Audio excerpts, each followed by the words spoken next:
All right, I want to go to Fox's brand new political analyst, Gianna Caldwell. And Gianna, I'm so glad to have you in that capacity, so welcome.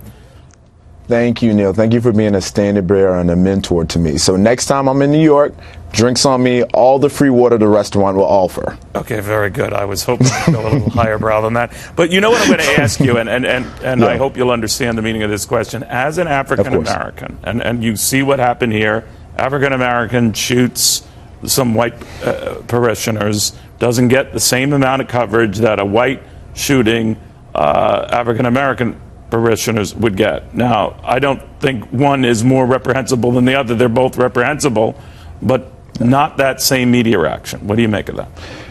So there's three key elements that play out in my mind when it comes to this story. One, this wasn't a white individual shooting in a black church. Two, there was no Trump tie-in. As you know, the media loves to fantasize about everything with regards to Trump, and that's what gets them more clicks, and that would get them more exposure. And three, the individual who prevented this from being even more worse and chaotic was an individual who legally owned a gun, and he prevented the mass chaos by his legal gun ownership. Thereby, media seemingly don't really care, and it's really unfortunate to me, an individual who's a Christian, and I believe that there is an attack on Christianity in this country. I think it's been brewing for many years. In 2015, there was some data released that said that there were about almost 250 incidents on violent incidents on places of worship.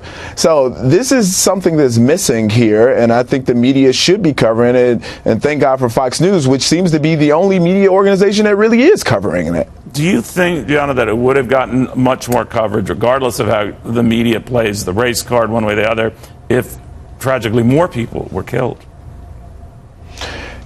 Yes, I think if there was more people that were killed, I think there would be a bit more coverage. But again, these tie-ins seem to be all important to the media. Whereas if there's some violence that take place in a Trump rally, you're going to see it front page everywhere.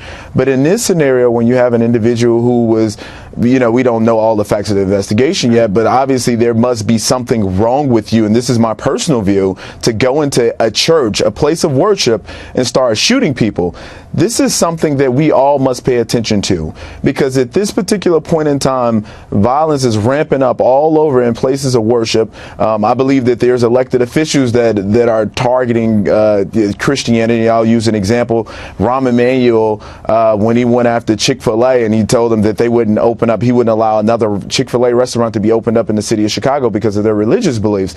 I think this is something that's become very troubling and dangerous, and fostered an environment, or has fostered an environment, where people feel comfortable doing these kind of things. Yeah, if I'm Rahm Emanuel, I might be a tad more concerned with the violence and the crime spree and all these kids getting killed than Chick-fil-A. Absolutely, as I am.